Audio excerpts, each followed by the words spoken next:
सही Doing live.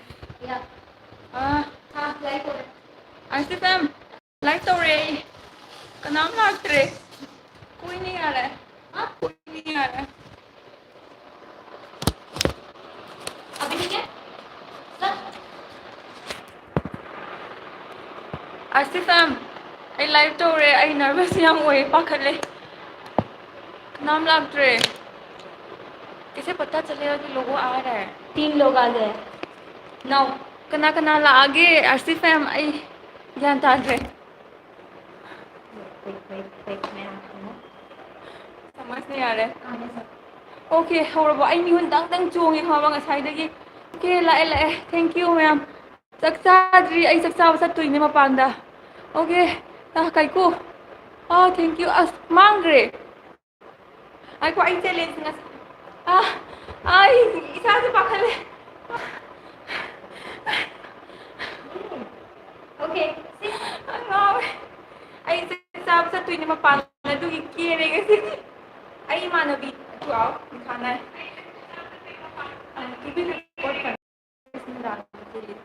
हाय आई इमानबी अंडमान को मागा चैलेंज तौदने माजे मोरोक याम पामेबा मोरोक की पूरा महारानी नेबको अदो सिगी सिप्से 2017 नि तौग्रबनेबको अदो आई ngasi तौरगे अदो सिजे ख्वाइदगी मोरोक वर्ल्ड ख्वाइदगी याम मोरोक साबा कइनोने हायबको चिप्स नि हायबा मयाम चांग अदो मा मोरोक चांग बिनु पिजे मा चांग मिंगमदे येंगनिनेबा चैलेंज तौदेबा ngasi अदुगी ai ko ai wa ngang noi message as yan taudre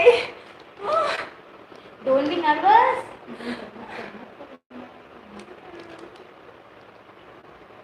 Oh, fazabro kebayne fazaise aina ngangise tabro aina ngangise tabro tai ta yam ta hairo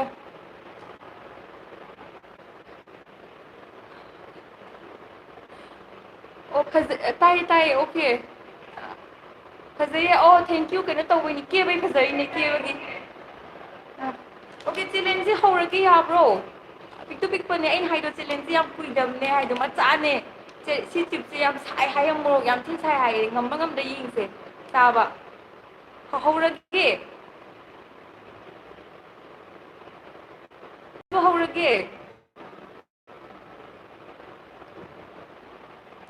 oh fazaye hoi thank you pabam la pang khangre haiba yam manager jakhatpaji ai punsi ahanbane as kano mitong tawe okay hauro su kane bolre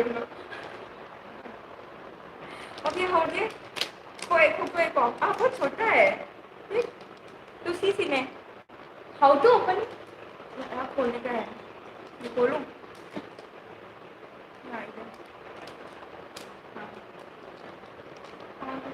oh shit मित्त चंग रहा है सिर्फ मैं phone से चाबा हो गए को चाबा हो गए को मैं अवै कच्चिंगी कांगुदी कना कना कच्चिंगी यावरीगे I will like this smell actually हाँ लेकिन ट्राई करते हैं शुरू करते हैं वन टू दिस स्टेप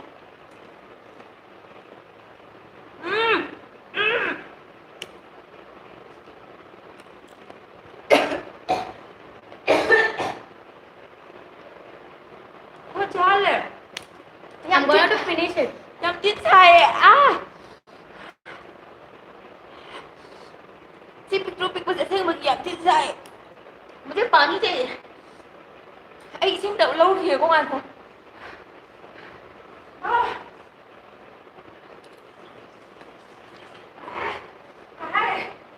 बोतल फ्रीज में नहीं ना फ्रिज चला गया तुझे नहीं हो रहा है ओवर हाँ ना गेम छा दे ये भी खत्म कर दे सच में हाँ ना गेम छा दे मानवी दे बट लाल मिर्च से प्रॉब्लम तो नहीं है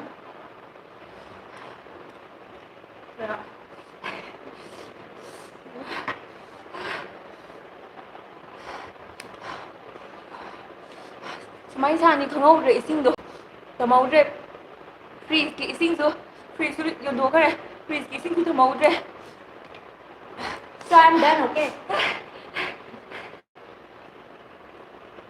Bye bye, and please support my friend Ramita. इमानबीदमक्ता खुआ खुआ मैंने बोला ताली मारने के लिए तुम्हारे लिए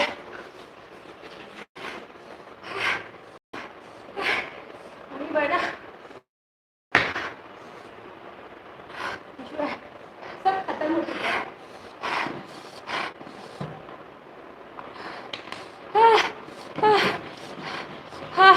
Yam sai mo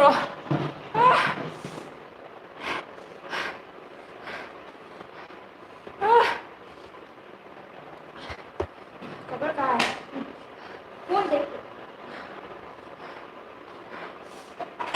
Dice, yam sin sai ताली मारे उन लोग ताली मारे पानी पे चला गया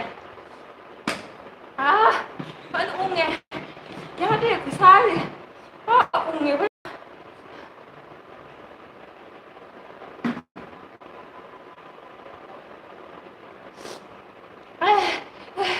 xíu xíu ấy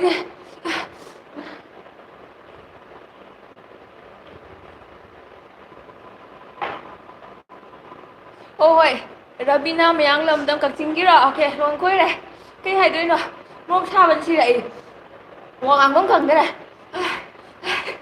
nhưng mà thân đi live tập phát na sẽ lên sau đó bị mà to rồi kìa chính như vậy cái mà bị nó chính như bị đấy hai mươi đàn nữa thôi ấy xí đấy You should eat, you know, after that.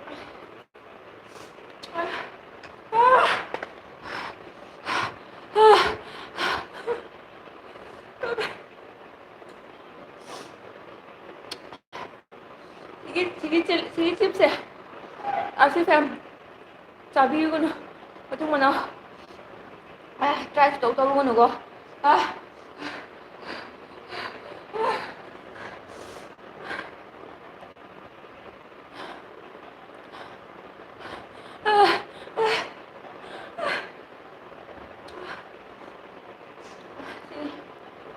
Nakong ano siya. Whisk flour eh.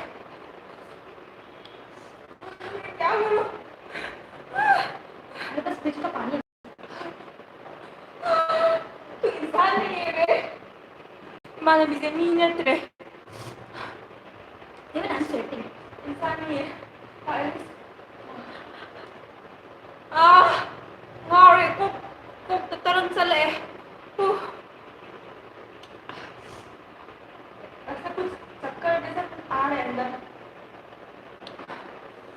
I'm feeling sweating. thấy không mang dữ gì quá chứ em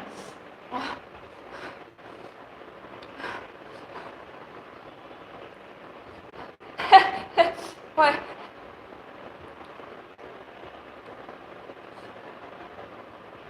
Jenny 사질라가 있으면 더 오바 thôi कौन सा बात के पानी पीने बोला हाथ साबुन से धोना पड़ेगा.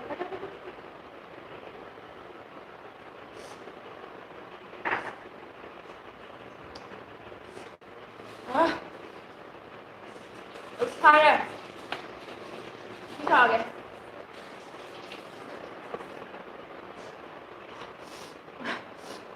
worst life ever I don't I life CD as ra salak sai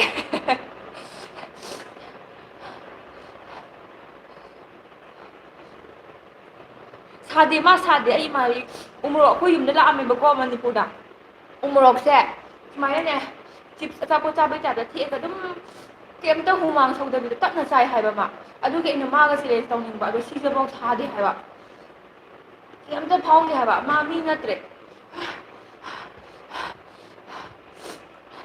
ꯑꯣ ꯉꯁꯤꯔꯣ ꯃꯄꯥꯟ ꯆꯠꯀꯦ ꯇꯧꯕ ꯑꯗꯨꯒꯤ ꯀꯦꯔꯦ ꯑꯩ ꯃꯄꯥꯟ ꯆꯠꯀꯥꯟ ꯀꯦꯔꯦ ꯌꯨꯝ ꯂꯩꯀꯥꯟ ꯀꯦꯔꯦ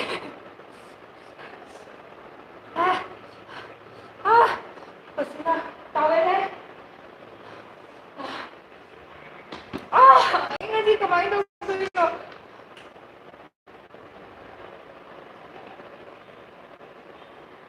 कहीं नूंगी तो जरूर बना एक टिश्यू बचा. चावल गिल्ला है मैंने पोचा वाला है ये मिरर में अरे हुमांग में थोकी अरे मपान चट्रिकान काप लोई ताथोकीदौ माले सिगी ब्रेन की स्वाई कोक से मैंने उम्ने हाइबा नोई थाजरोय टॉप में कुछ और नहीं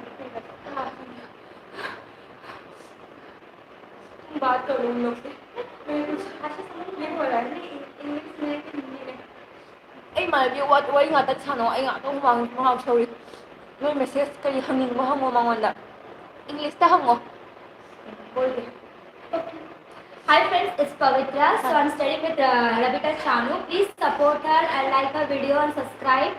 Or please. Now she is very critical position.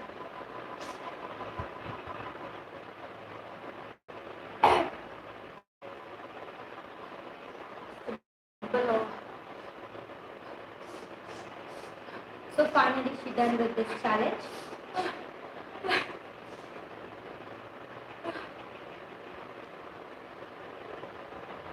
you're crazy Yeah, and you खा सकती ना वो सब शॉप में it's not that much spicy it's actually. really crazy you know seriously speaking Actually I like hot also and this thing also, sweets also.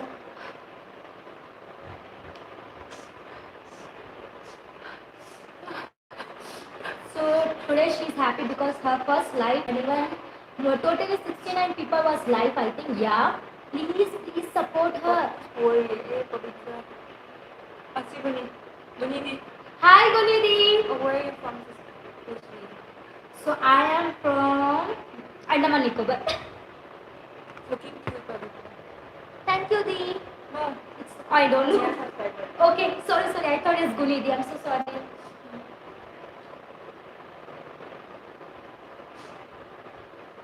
अयो Thailand की माले आ Thailand का लड़की थाईलैंड की क्यों कैसा No. She's from Manipur and India. Okay.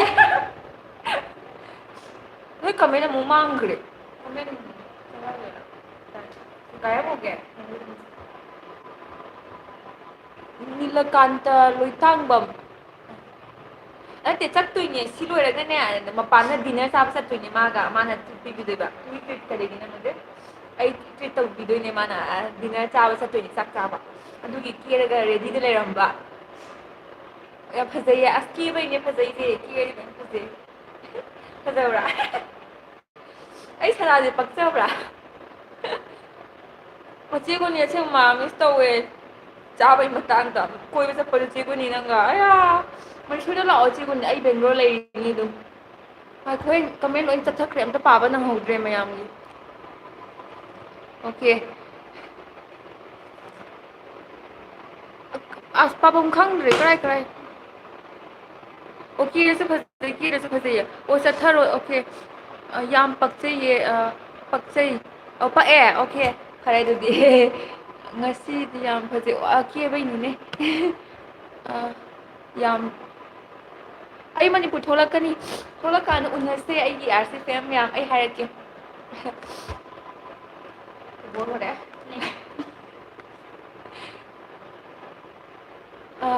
che amta nokla o faje yam no ing sai de ya ai braces ya khigal le ing sai de कई है no मांगरे मु कमेंट कई नो कमेंट गायब हो गया है कमेंट देखो समझ नहीं आ रहा है कमेंट मु मांगरे खरा फरे अस नसाई ngah ki tarang chatle mo asengmagi kok sing ngawe noi drive tok tok jong ai haijini mom sa ba ngam da ba mi de tawlu ne sai is mai tarang wi tandan pai da man da ba do hambra ke no gi smadang tok do asengmani go si sai ma si चारोय सना हल नत्रो मथंग चारोय कई मोरोक no सु खंगदे मोजे कई मोरोक no कई पता नहीं कौन सा मिर्ची लगा तो चलेगा खंगदे मोजे कई मोरोक नो करी ने साबनो जो खंगदे बको सुम चैलेंज मयाम सुम तौग्रे बा मयाम दो तौरे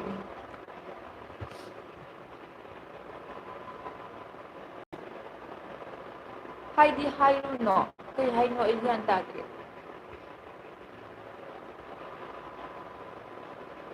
ꯑꯩꯗꯤ ꯂꯣꯏꯗꯣꯔꯦ ꯏꯆꯦꯒꯤ ꯂꯥꯏꯚ ꯌꯦꯡꯕ ꯑꯣ ꯀꯩꯁꯨ ꯀꯥꯏꯗꯦ ꯃꯊꯪꯁꯨ ꯃꯌꯥꯝ ꯇꯧꯔꯛꯀꯅꯤꯁꯦ पोस्ट आया ये भाई ने मेरे को नहीं सारे मेरा comment mo mangre comment chứ cái mong mang gì bộ ôi các chính đi càng vui đi các chính đi càng vui giàu ra bộ các chính đi cái sẽ khác ghê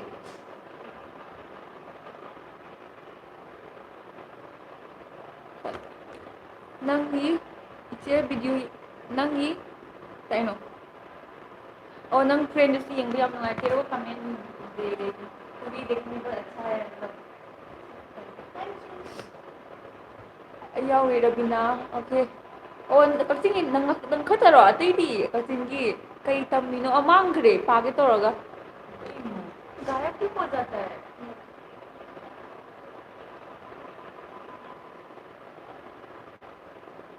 हो तब से कच्चिंग yes, Andaman. Yes, I'm from Andaman. Andaman Nicobar Island do adagi. Ako nang comment to page to mangre. Bol na to tumhare bare mein. Try mo English mein ha jaldi. Yeah, I know that she's from Manipur, but we most of the people look like that. Oh, Thailand के बारे में बात करिए. Si Kacing Maron na to si oh yeah to si to em sai Kacing ni mi kai lấy cái thi này.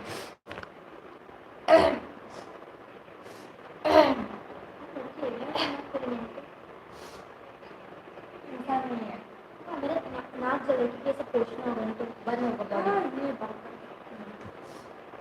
Oi Kacing Maron na to re Kacing Maron da. Oh mai mami ro khai ni. Oh khai ni. Hi. Lại cái nó Pavitra cái नाम पूछिए पवित्र comment gì quá amu skin mang se mangi ro hibra page to mangi ba aduine ai mu le pin gyan ta je pukti sau ga tri bu kwa ado swai gi se ungaga swai ga ungamme ado pukto korean sorak pe di khang de hojing maki di sorak tri anu swai di loi re as sai ngak tang gyan mang bi ta to sai ngak tang Kai ni hai. Nungayribo. Kai ni thank you nang busy na aigi live catch up pagi. PAVITR Pavitra. Please PAVITR ya. Mai maming do Pavitra do V ne ye B na te ye. Oh hi. Hi Pavitra. Hi. Hi Abe. Abe. Hi Abe. Ông mang re comment. Mजा आ रहा है हाय Hi. ओह bye दुआन ओए हाय रिबी मेरी दोस्त है वो Russia में doctor पढ़ी Hi Rashya. ओह एक सब्सक्राइबर बोल रही थी you have awesome friend yes हम फवने मानवी से Finally we completed 3 year friendship. सौगत्तबा ओइजर होय ओइजरगे अस 5 मिनट से बोलना बैटरी खत्म Oh, ai wifi ding mari phone dai tawinebako adunane my battery yam chakhradi wifi de kuine to bu yade my wifi dai nei na youtube tawrese ado loisallage live se mathangda kona instagram lo ri ko nungai do ai gidagi ado my de wire tawre oh bodo pilu ki ko thank you duan as duan nang una do do kino tawre mo kai chattoino ai mapan na chaksawa chattoine imanadiga Lakshmi ne ai ro ai BA da vitamin hagale iche nupa कोई रो में boyfriend है पूछते 10 boyfriend है 5 लड़कियां हैं 6 nupa adi matang no comment adi matang di ke ai private personal ai private में न थमजरगे okay hoi ai kano tawage ꯈꯇꯪ ꯀꯠꯇꯦꯅ Yeah. ꯂꯣꯏꯁꯜꯂꯒꯦ ꯃꯥꯒꯤ ꯕꯦꯇ꯭ꯔꯤ ꯂꯣꯏꯗꯣꯔꯦ ꯃꯥꯏꯗꯤ ꯋꯥꯏꯔ ꯇꯧꯔꯤꯅꯦꯕ ꯑꯩ ꯅꯆꯦꯗꯤ ꯑꯩ ꯀꯩꯅꯣꯁꯨ ꯂꯩꯖꯗꯦ ꯋꯥꯏꯐꯥꯏꯁꯨ ꯂꯩꯖꯗꯦ ꯑꯗꯨꯅ It's not true, okay? I'm just simply said. Okay? ꯑꯗꯨꯒꯤ ꯑꯩ ꯋꯥꯏꯐꯥꯏ ꯃꯥꯏꯗꯤ ꯇꯧꯔꯛꯄꯅꯤꯅ ꯀꯩꯅꯣ ꯇꯧꯔꯒꯦ ꯂꯣꯏꯁꯜꯂꯒꯦꯀꯣ ꯕꯦꯇ꯭ꯔꯤ ꯌꯥꯎꯗ꯭ꯔꯤ ꯃꯥꯒꯤꯗꯣ ꯑꯗꯣ ꯑꯩꯒꯤꯗꯤ ꯍꯌꯦꯡ ꯏꯟꯁꯇꯥꯒ꯭ꯔꯥꯝꯗ ꯀꯣꯟꯅ ꯏꯟꯁꯇꯥꯒ꯭ꯔꯥꯝꯗꯗꯤ ꯋꯥꯏꯐꯥꯏ ꯌꯥꯎꯗ꯭ꯔꯁꯨ ꯌꯥꯏ ꯑꯗꯨꯗ ꯑꯣꯏꯅ ꯇꯧꯔꯒꯦ ꯌꯨꯇ꯭ꯌꯨꯕꯇꯤ ꯌꯥꯝ ꯄꯥꯛ ꯇꯧ ꯌꯥꯗꯧ ꯃꯥꯟꯗꯦ ꯃꯔꯝꯗꯤ ꯑꯩ ꯋꯥꯏꯐꯥꯏ ꯂꯩꯇꯦ ꯍꯣꯏ good night good night good night good night good night ꯑꯕꯦꯝ ꯑꯗꯒꯤ ꯔꯪꯒꯤꯅꯤ ꯈꯪꯗꯦ ꯀꯌꯥꯝ ꯀꯨꯏꯔꯒꯦ 20 ꯃꯤꯅꯠꯁ ꯍꯧꯒꯦ 20 ꯃꯤꯅꯠꯁ ꯑꯣꯏꯈ꯭ꯔꯦ ꯍꯣꯏ ꯂꯣꯏꯗꯣꯔꯦ ꯑꯁ ꯅꯨꯡꯉꯥꯏꯇꯦ ꯀꯃꯥꯏꯅ ꯇꯧꯅꯤ ꯑꯩꯁꯨ ꯁꯥꯡꯅ ꯇꯧꯅꯤꯡꯉꯦ ꯑꯗꯣ ꯑꯩꯒꯤ ꯋꯥꯏꯐꯥꯏ ꯂꯩꯇꯦ ꯏꯃꯥꯟꯅꯕꯤꯗꯩ ꯋꯥꯏꯕꯅꯤꯅ ꯎꯄꯥꯏ ꯂꯩꯇꯦꯀꯣ ꯁꯤꯁꯦ ꯑꯩꯁꯨ ꯁꯥꯡꯅꯕꯨꯗꯤ ꯇꯧꯅꯤꯡꯉꯦ ꯃꯥꯏꯗꯤ ꯋꯥꯏꯕꯅꯤꯅ ꯃꯥꯏ ꯕꯦꯇ꯭ꯔꯤ ꯂꯣꯏꯗꯣꯔꯦ ꯍꯥꯏꯕ ꯃꯥꯏꯗꯤ ꯋꯥꯏꯐꯥꯏ ꯁꯝꯃꯤꯅꯦꯕ ꯑꯩꯁꯦ Okay. ꯍꯣꯏ good night okay good night ꯑꯗꯨꯗꯤ ꯑꯥꯔꯁꯤ ꯃꯦꯝ ꯑꯩꯅ No! ꯅꯨꯡꯁꯤꯕ It's mine only. How can you give to them? I think my friends, it's last video. Like, on what? Okay, bye. Good night. Kuncha, good night. Good night. Bye bye. Good night. Good night. Good night. Good night. Okay, off tawagge. Go. Bye bye. Go. Please subscribe. Okay. Look at us. May subscribe me. Oi, bye. Bye bye. Mathang do ni kay tawagge as nuwaitida ay sasamingbani. Tawagge mathang su wifi gumba leirakan wifi leitre.